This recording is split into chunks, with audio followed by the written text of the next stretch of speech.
Meacher for Survival Dispatch Insider, and in this video we are going to talk about mostly one-time pads, but a few other things for making your messaging secure. Now I need to preface this with that when things are normal, you are not allowed to use anything that would hide the meaning of the message on any FCC radio frequency, whether that's ham, GMRS, MERS, CB even. So can't use it over the radio, but there's no reason why you can't practice doing this, and you should practice doing this between your groups, whether you do it on a Facebook page or email or something like that. Because this is one of those skills, just like any other, that you really need to practice, because it's easy to make a mistake which can change the entire meaning of the message. So why might you need to send a message in a one-time pad? Anything that you have going on, if you are searching your area or checking your area, you see stuff, you want to report it back to your group, report it to other groups across the country, you don't want everybody to know. And modern encryption, the techniques that are used on radios, that's very expensive to do. Plus it can be broken.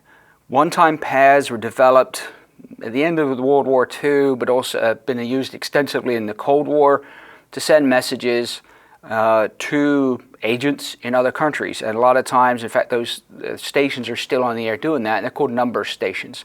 And you can actually go on to the HF shortwave bands and hear them being transmitted. So that stuff still goes on today, even though you've got modern computers and technology.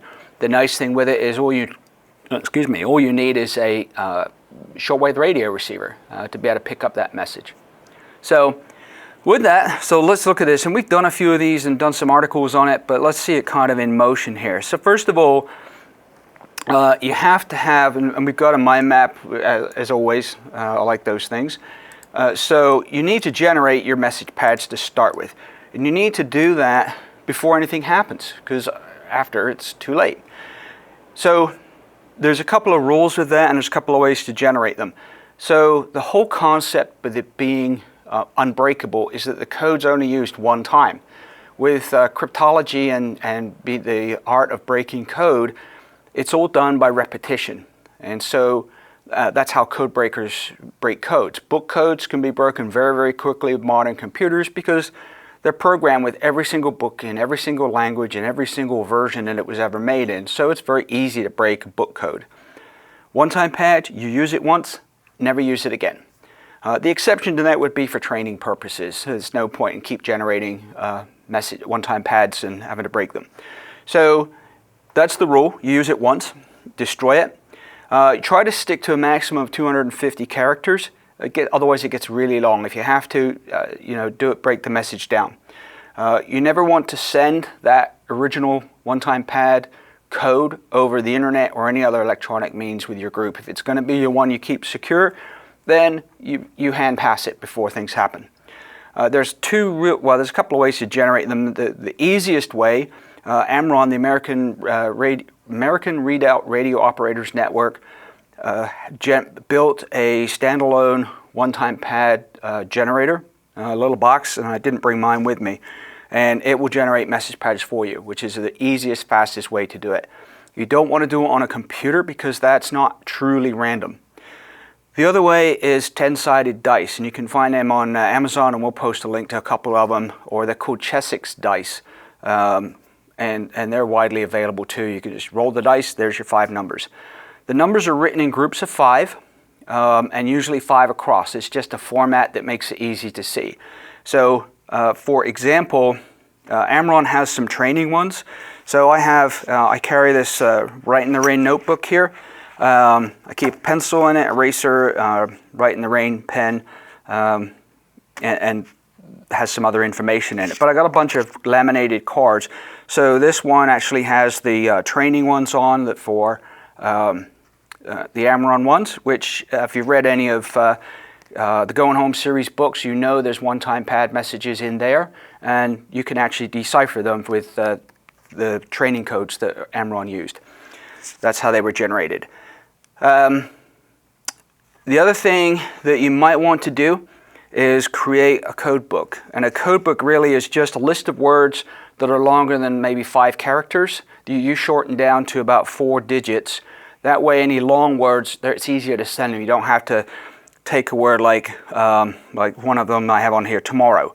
It's broken down into 4 digits, put it the right way, and that makes it easier to send, shorter to send. It also adds another layer to your message, because if you don't have this, you don't know what the word means. And you can use that, any set of words, and there's some standard ones out there on some training sites that you can use, or you can make your own up. So once you generate that, there's another piece of information that you need. First of all, you need your message. So you need to make your message short and concise. So for the purposes of this demonstration, I made up a random code in a notebook here, just threw some numbers together. It's real short, written 5 digits, 5 across. And so we're going to make a short message that says send help. So the easiest way to do this when you write your message is leave some space between it, and you'll see why in a minute. So our message is send help. Okay? You can leave out filler words when you're doing a message. The shorter it is, the better, as long as you don't change the meaning of it. So punctuation you may not need. So just be careful when you compose your message that it can't be misinterpreted when it's received. You then have a conversion table.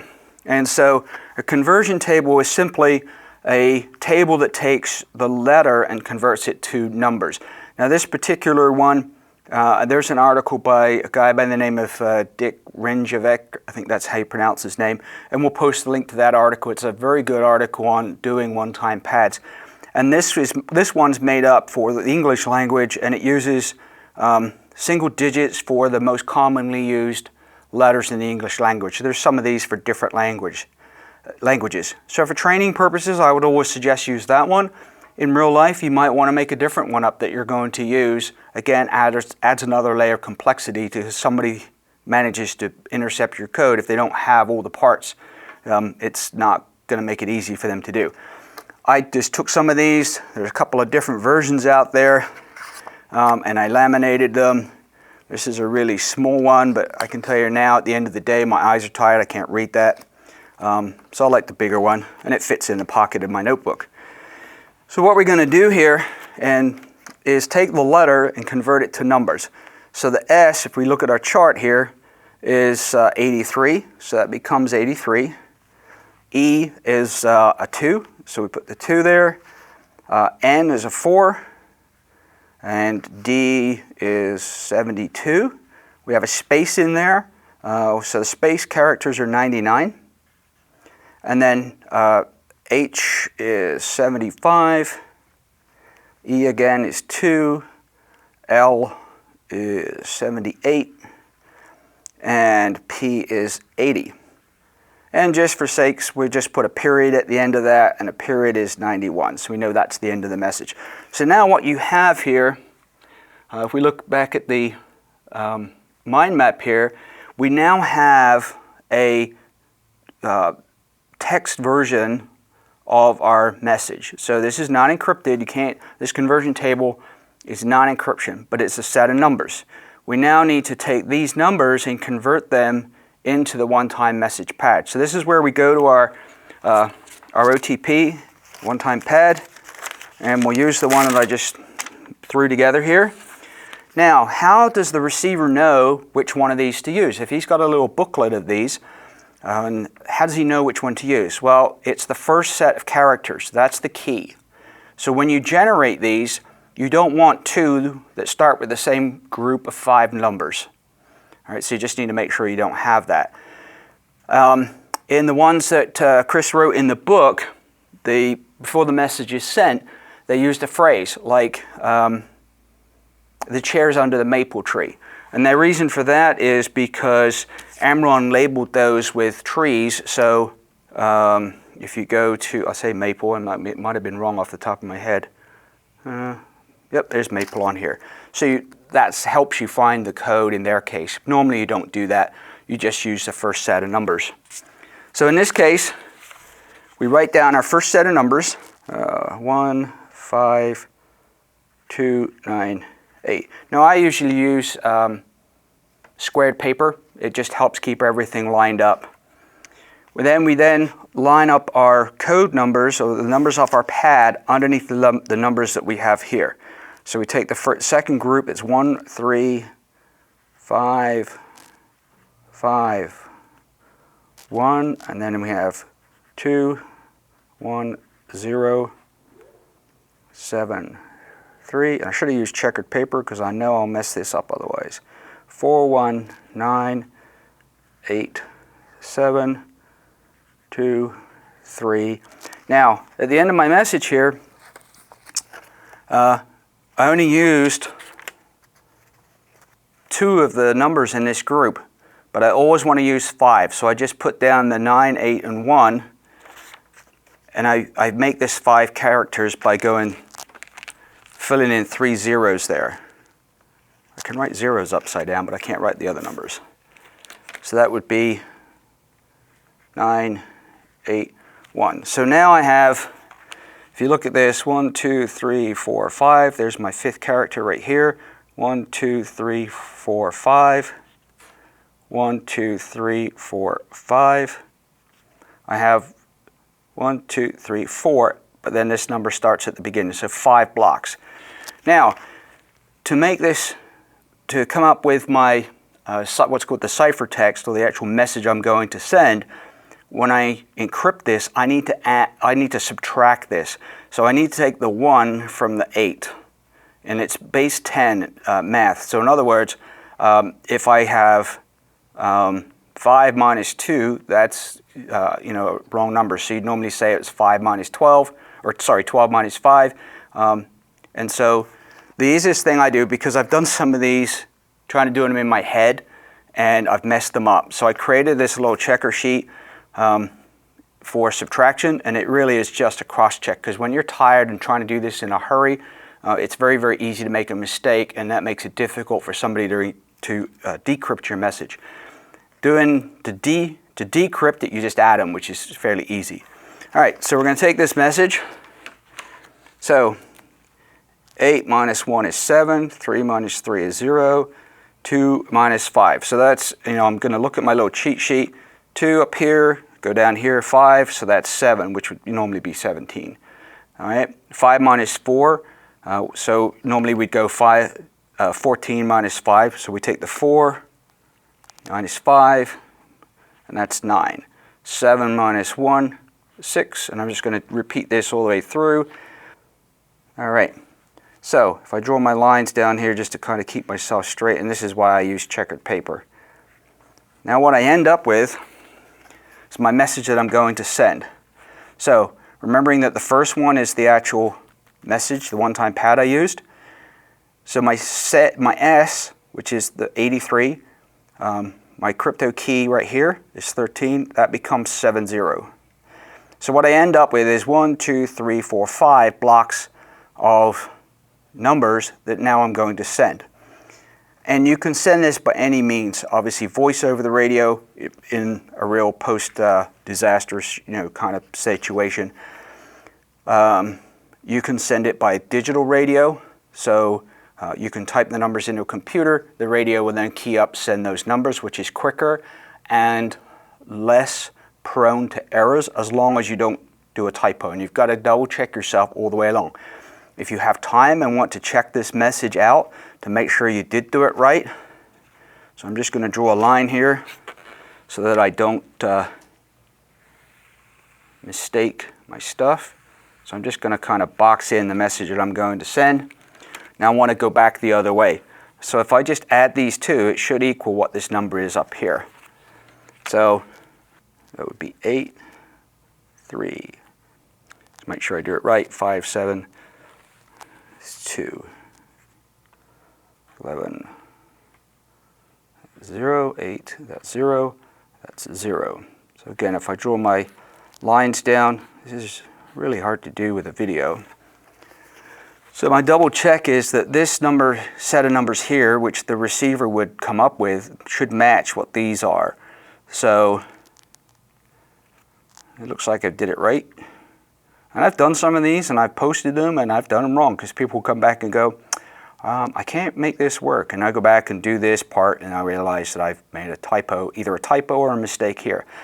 So this is what I'm going to send. And then the receiver takes his one-time pad, matches it up, and comes out with that. Then you go back to this and convert it back. So 83, I know because of the way these numbers are written, and if you pay attention to this, you'll see that these are single digits, but none of these single digits start with either 7, 8, or 9. So I know anything that starts with a 7, 8, or 9 is two numbers. Anything that's between 1 and 6, I know is a single character. So if I go back to this and go 83, that's an S. 2, that's obviously by itself. That's an E. All right. 4, I know that's by itself. So that's an N. 7 and 2, and that's a D. 99, I know is my space.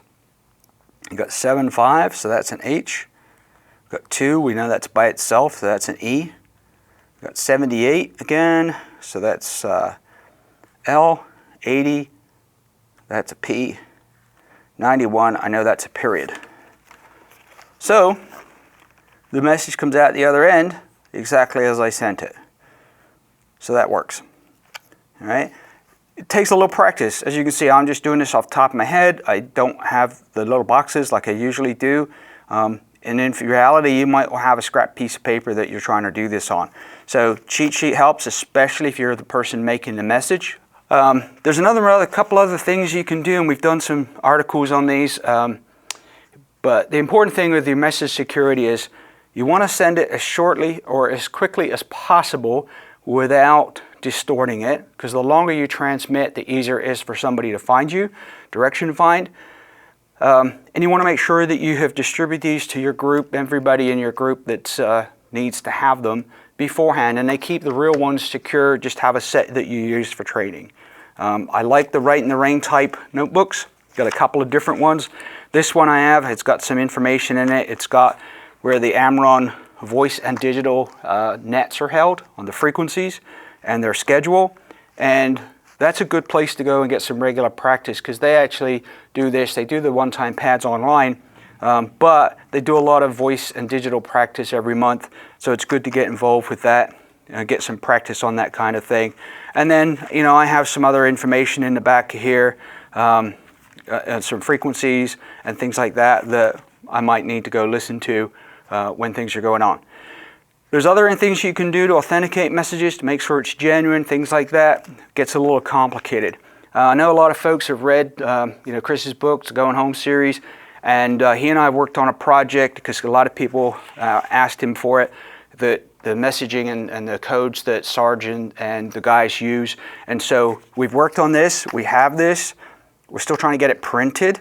I know Chris is doing a live thing later tonight. So maybe we'll have some more information on that. But this has all this kind of information in there, and a bunch of stuff, frequencies, different phrases to use when you have that need to do a tactical change in what you're doing. All the stuff that the guys use in the book, it's all here ready for you to utilize, a bunch of frequencies of stuff. So hopefully we'll get this done soon as well. And so for now, if you like this video, hit like below. Come on over to Survival Dispatch Insider. We've got a bunch of articles we've written on this that explain this a little more. A little challenging doing it on video, but that's all part of the fun. And with that, have a good day. Be safe.